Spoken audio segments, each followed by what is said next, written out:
It is common to get the question, hey, do you go to the gym? And by that, everyone is asking you that if you're doing some kind of a resistance training protocol. But hardly people get to ask you if you do some kind of Olympic lifting. I wonder why. One reason might be because people think Olympic lifting is difficult. People think Olympic lifting is um, different for everyone, and most of the people they probably don't understand Olympic lifting. So today, to clear the confusion, I have got to you someone special. I first got introduced to him by one of my friends, Barnt, who has been in the show, who's been talking about hydration and biohacking water. And today, I have someone who started doing Olympic lifting when he was 12 years old. He's got a degree in sports science and trains in multiple gym and multiple athletes. Mehdi Boukhrissi, welcome to the show. Hey, thank you, my brother.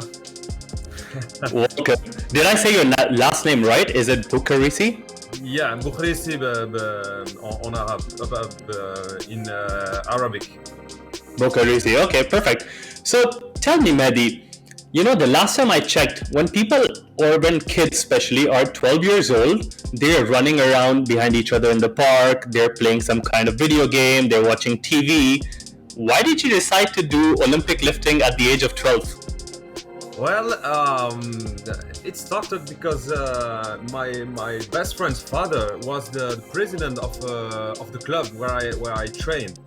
And the days where there were no school, for example, Wednesday afternoon in France, generally for small kids or small teenager, there is no school in the Wednesday afternoon. And he brought us to this gym, and I just started to move there, and I really liked the sport, the training, the feeling, and so this is how it started. I just followed a friend who wanted to pack on some muscle, and his father was the president of the club. So this is how. Did you have any? Did you see Olympic lifting on TV before you joined? Like, did you want to be one of those guys who can lift and do cleans and snatches on TV? No, never. I did not know about this sport. Okay. And then you moved on to perform at youth national levels. How was your experience with that? At what age did you go for the youth national levels? It was really young, like 14, 15 years old, Oh, maximum. wow. So that's like 2 to 3 years after training. Yeah, but as you said earlier, kids prefer to run, to play in parks, etc. And to be honest, the first year of training was developing motor skills a lot. We did not lift much. If you see CrossFit today, it was some kind of CrossFit, but maybe less structured. Like there was not EMOM stuff and AMRAP stuff and blah blah blah. But we were training like this. Okay, kids, you run 60-meter all out, and then you come back, and then you do three power cleans, and then you grab the bar and you hang yourself on the bar, and you stay there as much as you can, and so on. It was a lot of different movement, running, jumping, changing directions, and so on. Yeah. Do you think CrossFit was born after a lot of people at that time were doing Olympic lifting and they wanted just like Greg Glassman? Did he want something different and that's why he made CrossFit? Maybe, I really don't know. He claimed that this was a system to train military and special forces, but I don't know. With American, it's very often they make the history sounds good, so you buy the stuff, but Correct. I don't know. But maybe who knows? Okay. And how long did you train for when you were like training for these 3 years? Was it only on Wednesdays or were you having 2 sessions a day or how did it work? No, even no. To be honest, we trained very little, maybe maximum 3 times a week. Like it Hmm. was mostly Monday, Wednesday, Friday. Okay. And then you moved on and you studied electricity, and then you worked in that field for 6 years. And then you decided that probably this is not your best shout out. So you went back to school and you learned sports science. Did you train all those years that you were working in the electricity field? No, no, no. There were no training, no good food, no nothing. Partying a lot, yes, but you know, teenage years. Okay.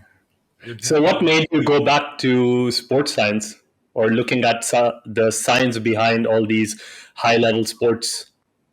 Well, as I mentioned, I was partying a lot, not eating right, and yeah, I felt like, oh, okay, I was much sharper a few years ago, so it's not good, and I didn't want to work anymore in the electricity field or construction uh, Hmm. works. And I didn't know what to do. And a friend of mine told me, "Well, you were really good at school. Maybe you can go to university to do some sports stuff. Will be because you like Hmm. sports." I said, "Well, I okay, why not? I didn't know that this existed, but okay." And then I went to the sports university, and yeah, I passed. Uh, how do we say a bachelor degree in sports science? Hmm. So it was a really great experience, and You know, when I look back at time myself, I studied marketing and advertising. And after working for a few years in that field, I realized that that wasn't really my shout out as well. And now when I hear about back in the day, sports science, especially in this part of the world where I'm living right now, Dubai, United Arab Emirates, no one heard about it. And even like going to the gym, you know, I went to the gym when I was 14 or 15 years old because I was obese, I had to lose a lot of weight and to get in shape. So I wish every time I hear that someone studied sports science, there is one part of me that says, only if I could have studied sports science, I would be really good at it because now I'm studying all the time from different resources, talking to different people.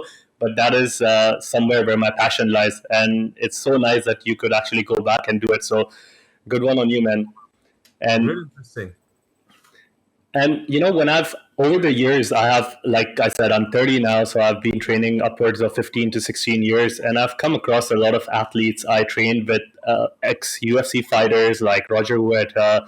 I've trained with some, you know, weightlifting coaches. I have trained some people myself as well. And whenever I think of an athlete, whether it's professional or recreational, or you know, which is just for fun, or even some people in the performance industry, everyone wants to lift more weights and become strong. This is over the board. You'd see, apart from aesthetics, because some people just want to look good, but other than looking good, the one thing that everyone is looking for is lifting more weights and becoming strong. But then I think about it that in a different way, everyone is just chasing the power output. Because when you look at like classic calculations, as you must know, like power equals strength multiplied by speed. And then in reality, you need more power to do everything. You have, you know, you're at a party and someone asks you like, how many push-ups can you do? And if you want to do more push-ups than the other person, you actually need more power to do it faster. If you want to run up a stairs, you know, climb, run fast, you need a lot of power for that. And when I did CrossFit a couple of years ago, and I got you know, introduced to Olympic lifting, then I knew very fast as soon as I was doing power snatches and you know these things over the head that I could easily transfer the force from the ground to you know my fingertips in no matter whichever situation I was in very fast. So talk to me about powerlifting and what it really does for a person. How does it work with the nervous system? What does it really help you in daily life? Well, first of all, when I was kid and I started weightlifting, an old coach there said to us, "Yeah, Olympic lifting is the school of back, of the yeah the you understand the back of Yeah, the body." weightlift. So Yeah.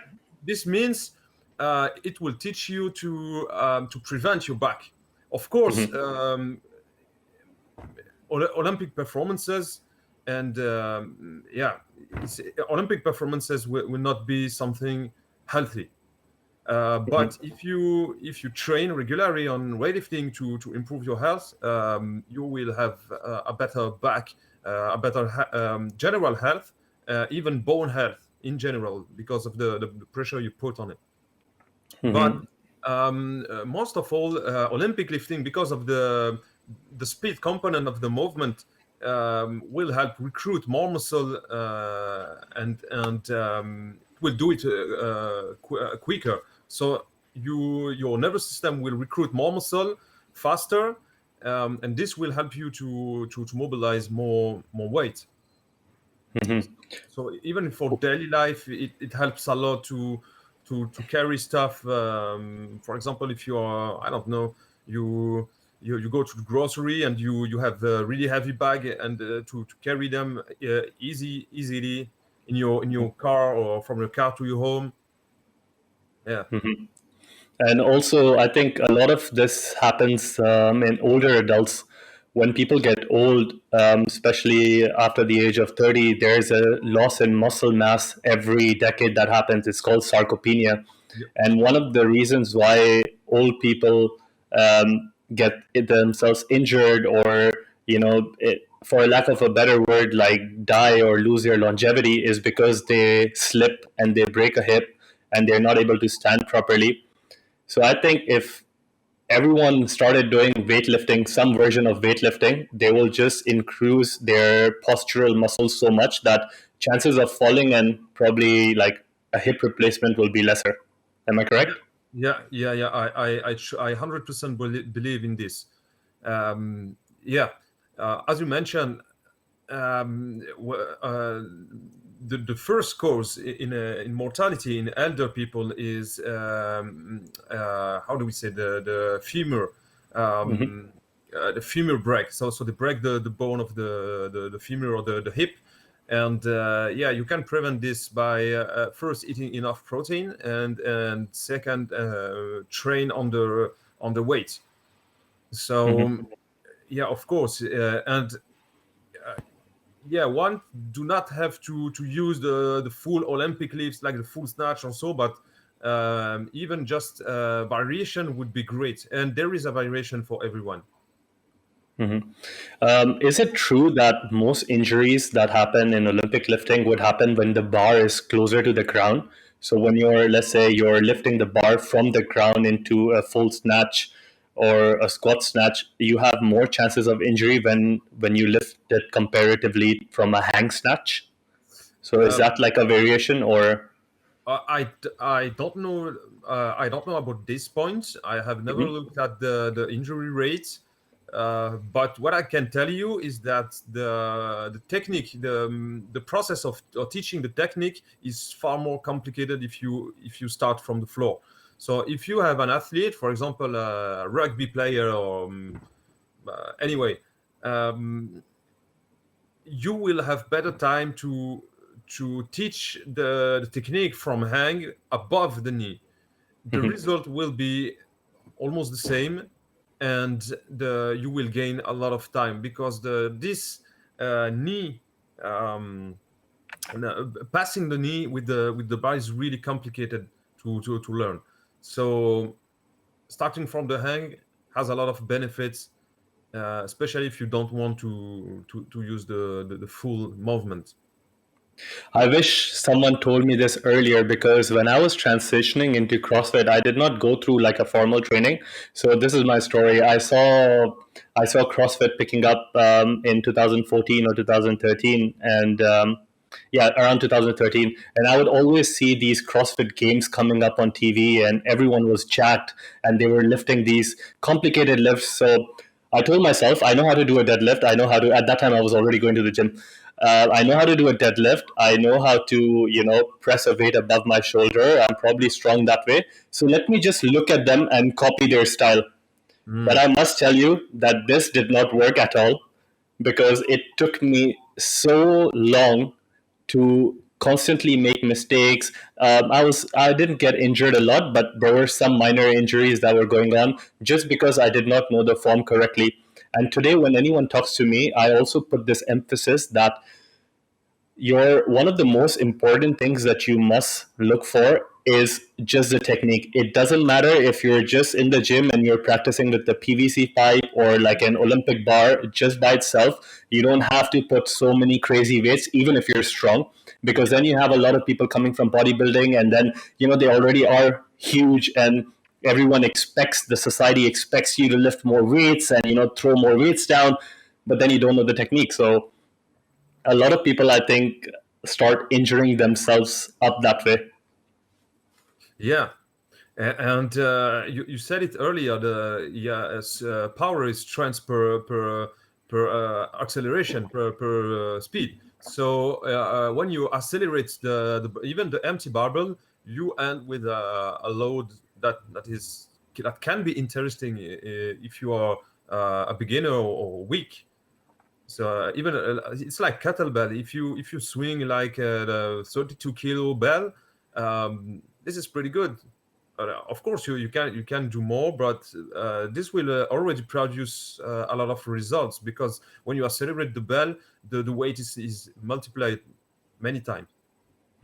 What's your favorite? Do you prefer more kettlebell training or the barbell training, or do you use dumbbells? What's your favorite? I, well, so my love, my true love is Olympic lifting, of course, but because of a slight injury in the left shoulder, when doing too much ring work, I cannot practice much this day. I'm working on it, and it's getting better, but I cannot practice a lot. So I started to lift kettlebells, and I really like them. Okay, I would say that nice. this is my second favorite now. I really like them because this is convenient. You can, if you travel, you can just put one bell, medium size, and you can do a lot of stuff. You can still maintain your level and mass while traveling. So this is a really cool tool.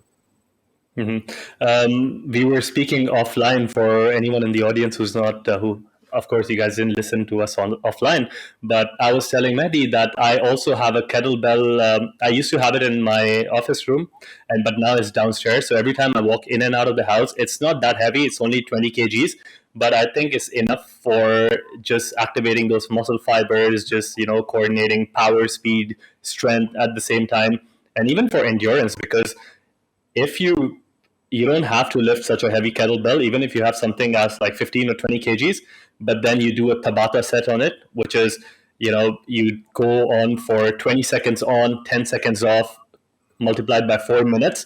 That will elevate your heartbeat so much that you would think that you have got a CrossFit workout. So I like kettlebells too. And in fact, for a year, when COVID hit, I couldn't go to the gym. So I was just working out with one kettlebell, that's it. And I was able to gain some, just keep myself fit and, train my nervous system, train my muscles. And yeah, I like them too. But a lot of people do not appreciate what kettlebell can actually do. And you see this in the gym most of the times. Everyone is going for the barbells, everyone's going for the dumbbells, but there will hardly be anyone in the kettlebell section. Is it different in France? Like, do No, no, people know more about kettlebells or? no. That's exactly the same way. Sometimes you see a person doing few swings, but with a really bad form, and yeah, that's 12 kilo swings, or for 30 reps, for example. Or that it doesn't work, doesn't do anything.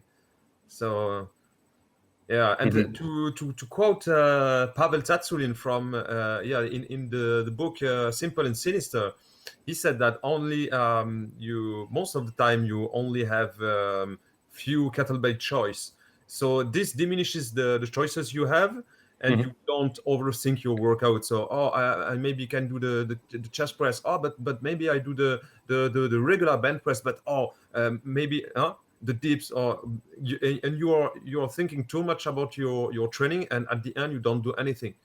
So It's just like Netflix.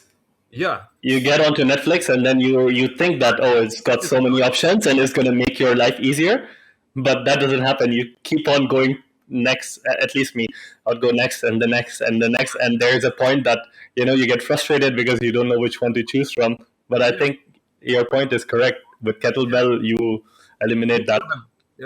If you have only one bell or two, so you go for it, and then you start doing some stuff. You start moving your body, and that's fine. What about like we were talking about injuries and things, and I've seen you. I've seen your Instagram profile, and you have a lot of pictures in a CrossFit gym. And when I used to train CrossFit, there used to be not a lot of people knew about it, but everyone would talk about this cartoon character called Uncle Rhabdo. Cartoon character exists in France. It's basically this character that is associated with a lot of. So they tell you that, hey, don't be like Uncle Rhabdo and don't injure yourself so much. What is his name? What is the name of the character? It's called Uncle Rhabdo. It gets its name from this state called, I think it's called rhabdomyolysis, Yeah. which basically is you get a severe kidney condition by doing excessive exercise, and this is something that you see a lot of people do CrossFit. A lot of my friends were doing CrossFit. I see this happen a lot. Not the kidney condition, but basically it could be life threatening, where it is caused by multiple factors, including genetics, where your muscle actually breaks down the myoglobin. And what happens is it releases into the bloodstream and then it gets clogged in the kidneys and it poisons them. Also, a lot of the times, CrossFit athletes are pushing themselves up to the extreme and sometimes they forget to drink water. And, when we are dehydrated, the kidneys cannot filter out all the toxins and then you have electrolyte imbalances and that ultimately affects like kidneys and your heart and stuff.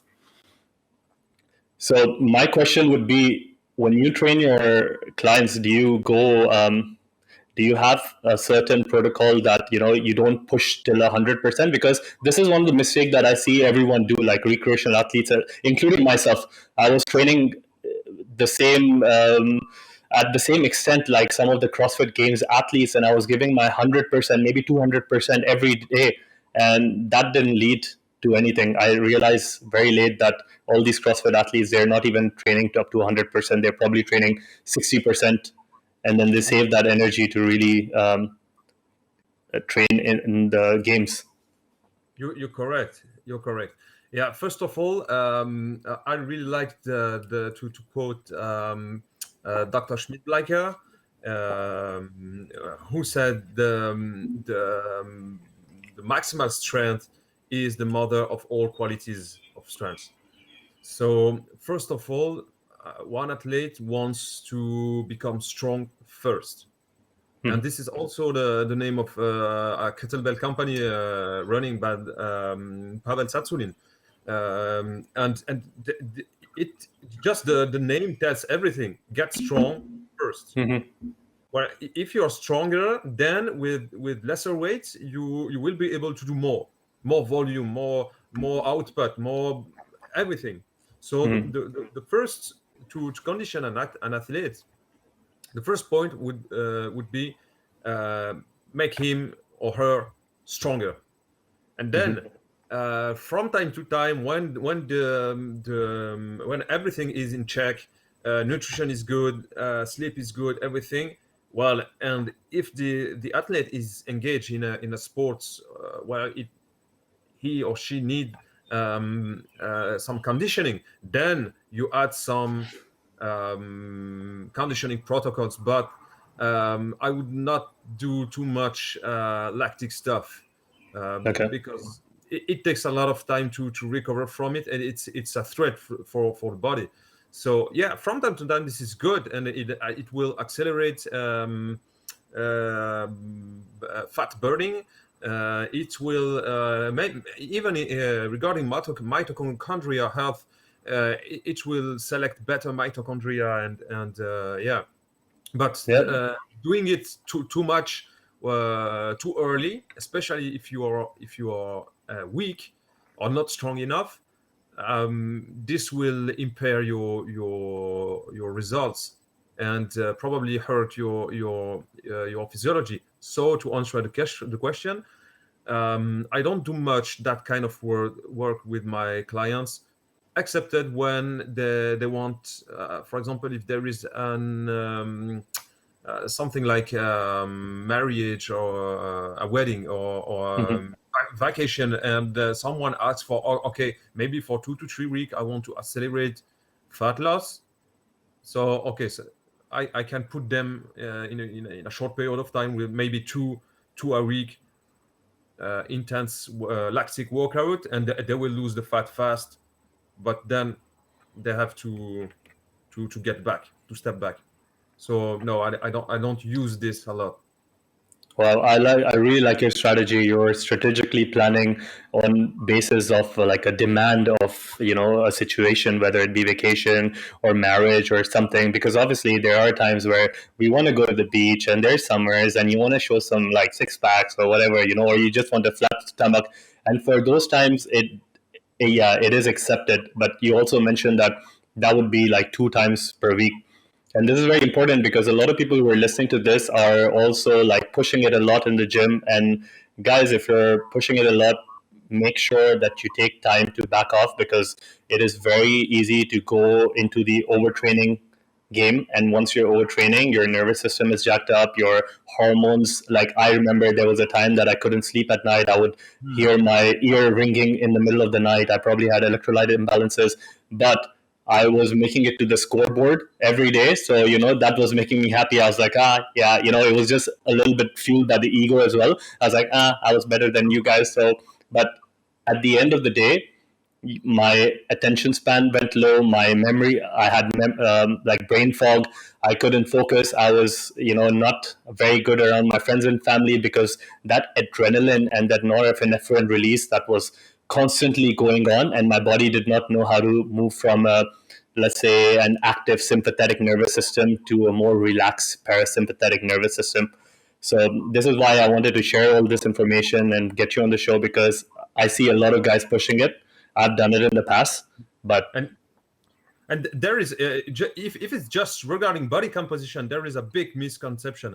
I have learned this from my mentor Wolfgang and Sold. If you know him, he's the famous German strength coach.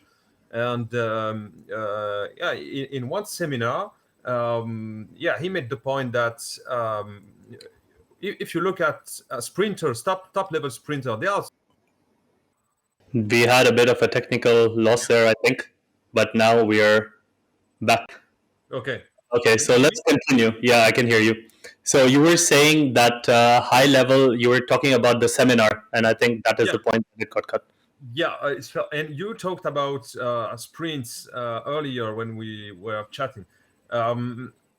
So I learned this from Wolfgang and Sold, who is the famous German strength coach. Mm-hmm. And in one of his seminar, he made the point that at top level athletes, sprinters, for example, are really shred, despite of not doing a lot of volume nor distances. And the fact is that the power output they make is really high, and this produce a lot of lactates, and this has to be recycled through the Cori cycle. So the key is to increase his one's maximal strength to be able to produce a lot of power. And the more power you produce, the more shredded you will become. Mm-hmm. I think it's also with the mitochondria, because you mentioned before mitochondrial health and sprinters. One thing that we know is that they're just, because of the work capacity and the power that they're producing, and they're doing it in such high intensities in such small time, there's a lot of mitochondrial biogenesis, which is the birth of new and young mitochondrial cells, which then give them enough power. And when you take these athletes away from like the sprint session or the weight training room, just in your life, better mitochondria means better fat oxidation. It means Yeah, building more strength. It makes you recover faster. Like mitochondria is the key behind it all, and this is why high intensity interval training, which is just sprinting or anything that you do for like 15 to 20 minutes that really gets your intensity up, yeah, also gives you more benefits than, let's say, going to the gym for an hour and a half.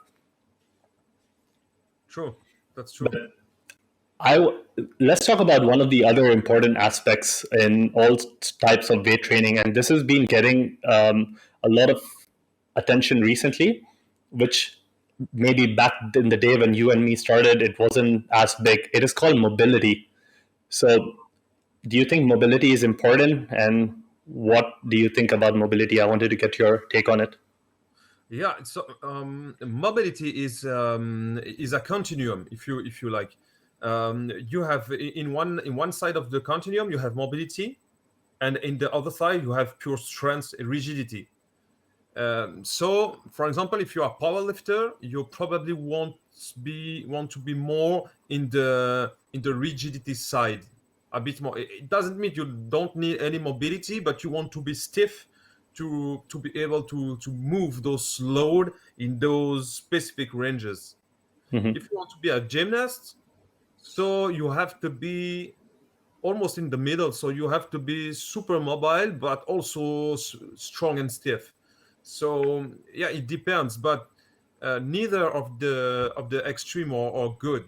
So you have to have sufficient mobility, but most of all, you have to have good strength and stability in the range of motion.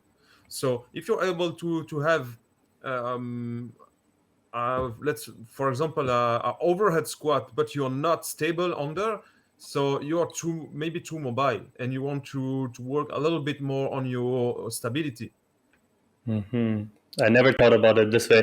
So for the average person who doesn't want to, go compete and who's just looking for a better health, do you what do you think about mobility? Like, should you do a little bit of mobility before the exercise, pre-exercise, or post-workout, or just in the day generally? Like, what is your recommendation? Do you have a certain protocol? I have, so like everything, you can use several tools, but yeah, it really depends. So before the workout, I of course you can if you increase especially if you do Olympic lifting, you want to have the better mobility possible, the best mobility possible. So every lifter will work on the joints, so they mobilize them in order to have the optimal mobility to be able to go full range, but Mm-hmm. it should not be take more than 5-10 minutes. So while you're warming up, you take the barbell or you do some movement, and then you take the barbell and you start warming up with the barbell. There are also some really interesting complex from Istvan Javorek, an all-time weightlifter and coach in weightlifting. I think now he's living in America. It was called the Javarex complex, and it was made with a barbell. Mm-hmm. You do basically 5-6 rep of several variation of movement. It could be, for example, bent over row, and then Romanian 5 reps, Romanian deadlift, then muscle snatch, and then back squat, and then behind the neck push press. And then you rest a little bit, and you start again, and you can even increase the weight to to start to really warm up the whole body, the whole body temperature, the whole muscles, and improve at the same time the mobility to prepare you for the Olympic lifts. So this is a good way to do it. But yeah, then I would I would work on mobility on really stiff and problematic limbs. I would not over mobility is never a good thing. A good thing. Okay. So And what about stretching? yeah, it's the same. It depends. It depends what kind of stretch, why you do it. the more I learn, the more I think it's not that good to stretch. I don't say that you never have to stretch, but if you do it a lot, can do more harm than good. So and what stretching does mainly, it removes tension from a place to another. So for example, if you are too tight in the hip flexors, probably your glutes are too weak, or have too little nervous influx. So if you stretch those hip flexors, you will remove some tension, and automatically your glutes will get more. So I don't say that you don't have to do it, but a little bit. If it's super tight and problematic, yeah, you release as you want. If stretching works for you, this is good. Sometimes a treatment or some myofascial release can be also beneficial, depending on the restricts the limbs. Okay. But I would not do too much stretching and mobility unless it's really needed. Got it. And what is the best form of doing mobility? Are you mentioned myofascial release? So are you using, or are you making your clients use any kind of foam roller, or are you just using like a barbell over, like, some areas, or you're using the bands? What's your favorite? What do you think gives? Or nowadays there's like the Theragun, and there's these Yeah, gun massagers. yeah. Do you like those, or? Correct.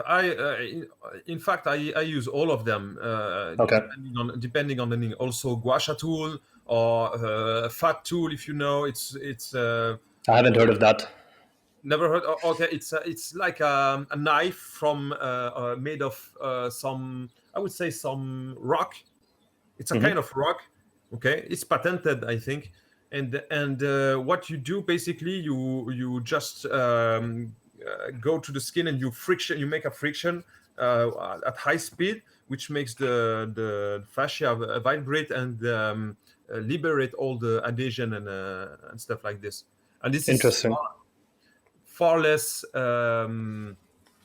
harming than gua sha. To gua sha can be, sometimes it's needed, like everything. You can use it as a tool, but sometimes it creates more inflammation than was before. So every tool is good and has benefit and downside. So Okay. the goal is to So learn how to how to use use them. it in the best possible scenario. Yeah, of course. Completely agree. If you are at home and you have nothing else, then a foam roller can be helpful, and you gain range of motion, of course. Lacrosse ball, Terragun. There are a Okay. lot of stuff. So when we look at like building power, strength, all the things that we've spoken about, what are some of your best strategies? Like, are you doing something out of the box? Are you using any kind of biohacks to increase more muscle recruitment or something like that? Well, there are plenty, but yeah, What's the best ones that you've come across? one I really like is the cluster sets. Okay. Cluster sets make you really stronger fast. Can you tell us what the cluster set is? Oh yeah, it's like you take your for example your 3 RM, your 3 rep max for the lift you want to use. It doesn't have to be an Olympic lift. You can do it with squats, bench press, anything. And basically what you do only 1 reps, and you rest 15 seconds and 1 reps, and you go up to 5 repetitions. So with your originally 3 RM, you are in fact with this micro pause between reps, you're doing 5 in total. So you are doing 2 more reps than your actual 3 RM. And this is a really good system to improve maximal strength fast. Okay. I also will like wave loading. If you heard about it. No, tell us about it. So this is, for example, it's okay. You set the load in a wave manner, which means I will give an example. For example, the 3-2-1 wave loading, really famous. You have other modality, but this one is the most common for maximal strength. You will use, for example, for the first wave, you would use maybe 3 reps at, let's say, 65% of your 1 RM, then 2 reps at 75%, and then 1 rep at 85%. And then you Okay. come back with 75%, you do 3 reps, then 85%, 2 reps, 95% 1 rep, and then you go back again for a third wave. You can do between 2 or 4 waves. And then the last wave, you would do 3 with 85%, 2 with 92, 93%, something like this, and then 1 with 100, 101, 102% of your max error. I think I've done this in the past. I didn't know the name for it, but now that you're explaining it, it has come up in a lot of CrossFit workouts where you take an exercise like the barbell back squat, Yeah. and then you go into this wave-like motion. And then when you look at the workout first, you think that it's probably not going to be that challenging. But as soon as you front load and then you're heading up higher on those waves, you start to feel muscle fatigue really, really fast. Correct. But the goal here is not to exhaust like in CrossFit, and you finish the workout like almost dying. No, it's to use what we call potentiation. So the first wave is super easy, which potentiate a little bit the nervous system, and then you go a little bit harder, which fire up, if you want, the nervous system, and then you are super fired for the last wave, and then you can very often break a record if you are fresh and you do it right. You break a record every time. Wow, that's interesting. I'm going to have to write that down and then try it out in my next workout session. Thank you for sharing that. And what about supplements? Are you a fan of supplements? What kind of supplements do you take or do you Yeah. recommend? Yeah, I'm a geek for no. It depends. So, are you talking about supplements for strength? Well, let's talk about overall, but I want to include strength as well.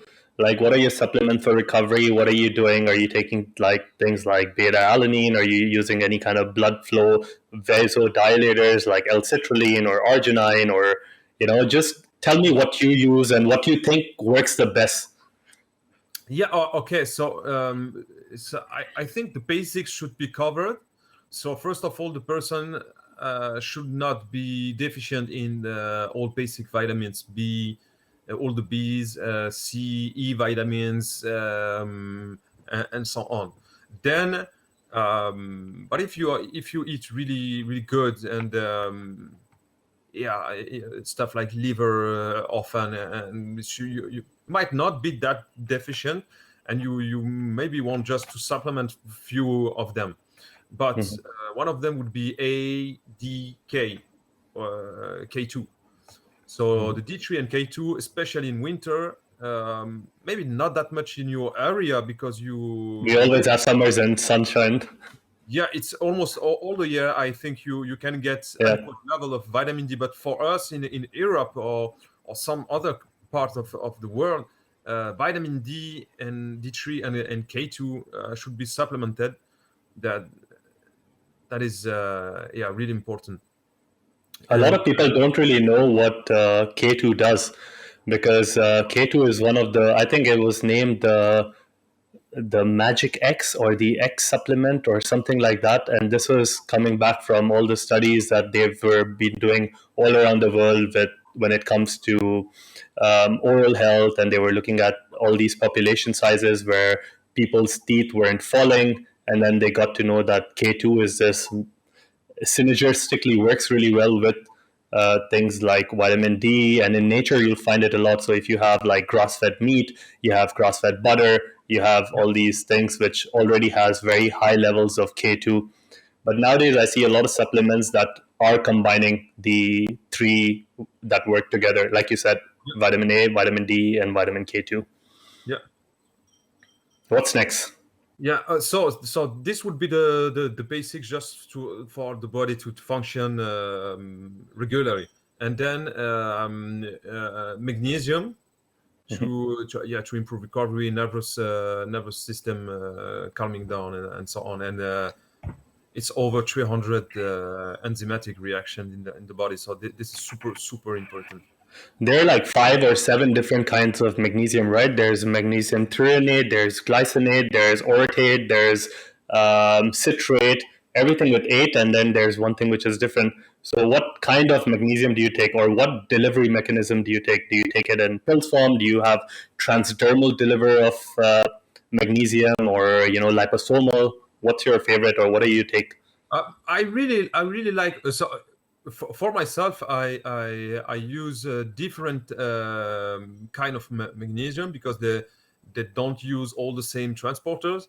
So you can have more and not over. How do we say?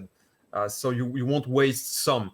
For example, if you take 1 gram of magnesium X, maybe you will absorb just some because of the transporters limitation. So but I really like the citrate one for the alkaline stuff and so. But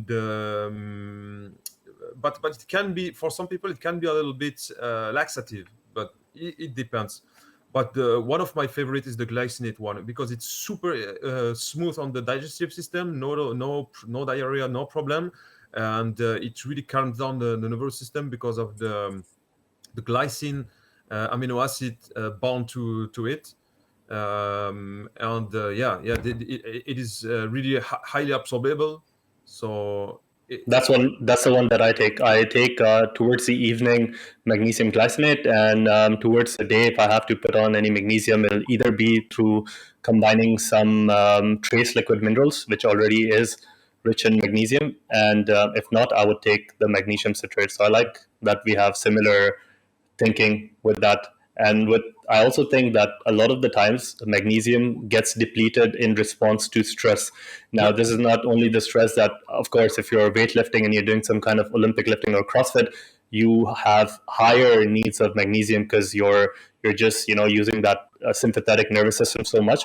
But even things like work stress or relationship stress, or like just the stress of being locked in your house and not being able to get out, I think that also depletes a lot of magnesium stores, which people don't normally think about. So if anyone who's listening to this, magnesium is one of those things that almost everyone is missing in their diet. And as Mehdi pointed out rightly, it's used for 300 plus enzymatic reactions in your body.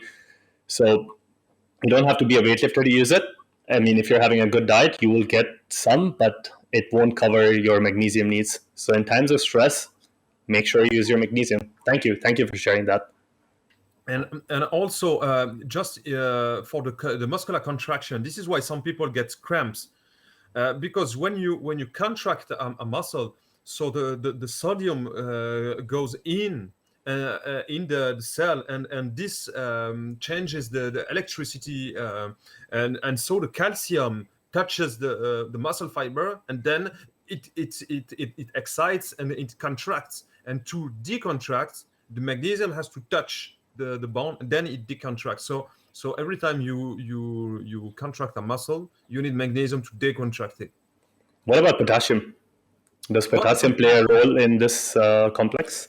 Yeah, potassium also, but not to what I remember, not directly in the muscular contraction.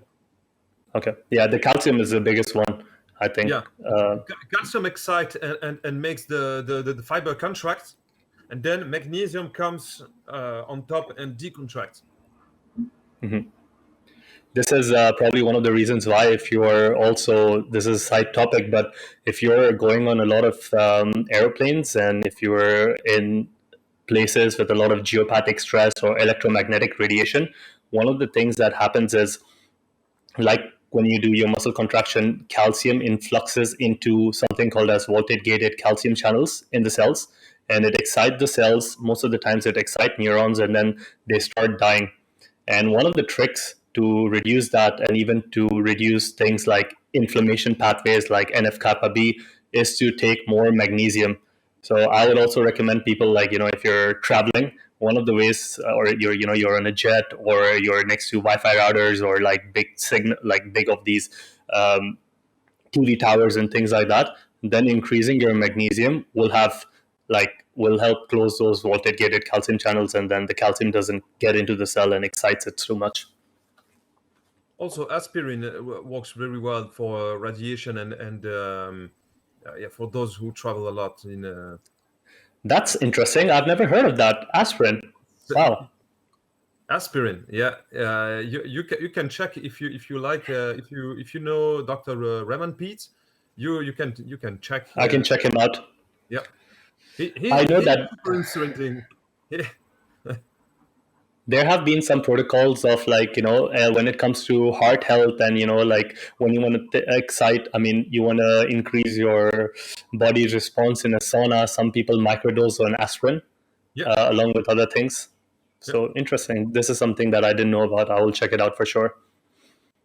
So what else? Creatine make it to the list? Yeah, of course. Yeah, and creatine is the supplements, I think, the most studied. So this is incredible. It's not just for performance. Of course, it has a direct performance on strength sports and conditioning sports by replenishing faster the phosphate, the ATP, but also in longevity, and it has been shown to improve recovery after concussions, for example. So it improves memory in vegetarians. It makes wonder. So, but it seems that 10% of population seems to be not responder. I don't know why. Maybe because they already eat a lot of meat and fish, or maybe some genetic. We don't know everything yet. Yeah, I'd say probably a little bit of genetics. 10% of the population seems to be non-responder to creatine, but yeah, so this is even a longevity supplements, I would say. I would say it's even a brain supplement. It's like a brain hack, because every time, like, there are times where I need some focus, and just like some mind boosting things. Now there are nootropics that you can take, but one of the most cheapest ways to increase your brain health, and as you said, longevity pathways, because of the phosphogenic creatine system, and increasing the phosphate stores with the ATP, is like, just have some basic creatine. But then creatine also has a lot of confusion. How do you use your creatine? Like, do you have a loading protocol? Because I know traditionally the bodybuilders, what they did was they would have 5 grams of creatine. I think it was 4 or 5 times in a day for like 15 days. That was their loading phase, and then they would maintain it. Do you do it that way, or do you just use creatine? No, I don't do it like this. It seems that this has been popularized by a researcher who had not much time, so he had to load the participants to the study. So what basically what he did, he gained time. So because he had only a few weeks to do it, so he put a lot of load. So he overloaded the system for 5 days or 1 week, and then the 2 weeks after, he could see the potential results also. So it's not necessary. But one thing that I like to do is to take only 1 to 2 grams, but regularly throughout the day, because it seems to saturate after 2 grams. So you have better time to absorb several doses of it throughout the day. For example, 1 gram in the morning, 1 gram in lunch, maybe 2 grams after training, and then 1 gram at night. But of Okay, course, interesting. so this will be better retained within the muscles. I think a few years ago I saw a study from the conditioning, and I think one of them, I think it was the Journal of Strength and Conditioning, and in that study also they mentioned that creatine's effects top off or go off after like 2 or 2.5 grams. So since that time, what I have been doing is just been so I use 5 grams of creatine every day, and I take one serving in the day and one serving mostly towards the evening, and that's like Yeah. 2.5 and 2.5 grams each. But I like your strategy, so I'm going to experiment with 1 gram divided throughout the day. But by the way, if you look at nature, in red meat, creatine is present around 1 gram, 1 gram per 250 grams of meat, of red meat. So if you eat a nice steak of 250, 300 grams, you get Gram of 1.5 creatine. grams. So this makes sense for me. But you Okay. eat in the morning, in the lunch, and in the afternoon. So if you eat at least 3 meals a day, you get 3 times 1 gram something. So you end up to between 3 and 5 grams a day. What's the best way of absorbing creatine? Because I remember when I used to do bodybuilding, like long back in the day, they used to tell me, just have some grape, something sweet, so it spikes your insulin levels, like let's say an orange juice or something like that, and mix your creatine in that. Now I know that's not probably the best strategy, but like, what? How do you use it? Do you use it just? Do you just During mix the it in meal, water? yeah, with the meal, you will get that insulin spike. Yeah, Okay. nutrient will yeah. And what's your personal like? You mentioned about eating meat, and this came up twice. So I'm just very curious to know what kind of a diet or like dietary strategy do you use for yourself? Basically, are you one of those carnivore people? Are you keto? Are you paleo? Are you just like I eat everything? Or Yeah, well, this is really interesting. Yeah, I would define my strategy like more carnivore-ish, which means I tend to eat more animal products because this satisfied me more. I feel better, and yeah, this is how I feel I function better. But I do eat a little bit of white potatoes, sweet potatoes, white rice, and some vegetables. Not of all, but some, and well cooked. I love below ground vegetables like beets, carrots, stuff like that, okay, um, and turnip, and so. turnips. And do you have when you mention carbs, are you timing your carbohydrate like to have it before the workout to gain some more carbohydrate stores for your workout, or do you have it after the workout to replenish your glycogen stores? How do Yeah, you use them? Yeah, I personally don't like to eat before a workout. It takes me quite some time to digest well. So I really like to train with an almost empty stomach. So which means if I had my lunch at 12 or 1, I prefer training around 4 and not eating just before. But after workout, I will eat quickly. Okay, So I and finish the workout, I take a shower, and then I go to eat something. Or if I don't have time, I use a shake with a high quality whey protein directly extracted from milk, and yeah, super good stuff. And some fast carbohydrate, maybe juice or powder that I tolerate well, or cluster dextrine and Vitagro. They are super expensive, but with maltodextrin, regular maltodextrin, I get bloated a lot. So I prefer use juices like orange juice, grape juice, any juice. So juices and or carb powder like cluster dextrine and Vitalgo, for example. Yeah, I've used those in the past. They're nice. Yeah. But what about non-training days? Do you go more of carnivore on the non-training days? Do you still eat carbohydrates, or do you limit carbohydrates? Yeah, maybe I tend to eat one less meal because the day I don't train, I don't eat the post workout meal, so because it doesn't make me that hungry. But I eat almost the same. Okay, almost the same.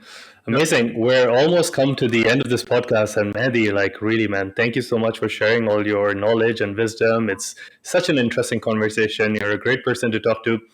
But my final question to you is, if you had a time machine, and let's say you could go back 15 to 20 years, and then you can meet your younger self and you can give him one, two, maybe three pieces of advice, like at least one. Knowing everything that you know right now, what would be that one or two pieces of advice that you would give yourself? It could be about life, it could be about relationships, it could be about anything. Don't follow girls and don't party, man. Just train. Nah, that's boring. That's boring. Come on. Yeah. When you're young, you have to. I gave up. I gave up Olympic lifting, and my friends went to the European Championship. So I could. Okay. In another life, maybe I'm a European champion in my weight class. Okay. So don't party so much. Focus on what you have. It's fun, but don't do it too much. When did you stop partying? Well, super early, maybe 13. Okay, and when did you stop partying? Stop. Yeah. Never. No. So I know if I come to France, I have to get in touch with you. Okay. But after 25, yeah, I stopped partying. But of course, with occasion, I like to party. Yeah, when if I visit a friend or a friend visit me, or some nice barbecue in August. Yep, that sounds like a good thing.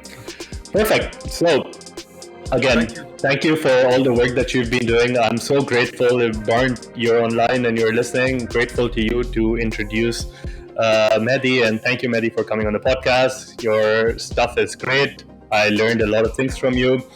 I might just get in touch with you later with some of the things that you mentioned and a post follow-up. And for everyone who's listening, my name is CJ and I'm signing out from Shift with CJ podcast. Everyone have a great day ahead of you. Bye, Mehdi. Ciao. Bye.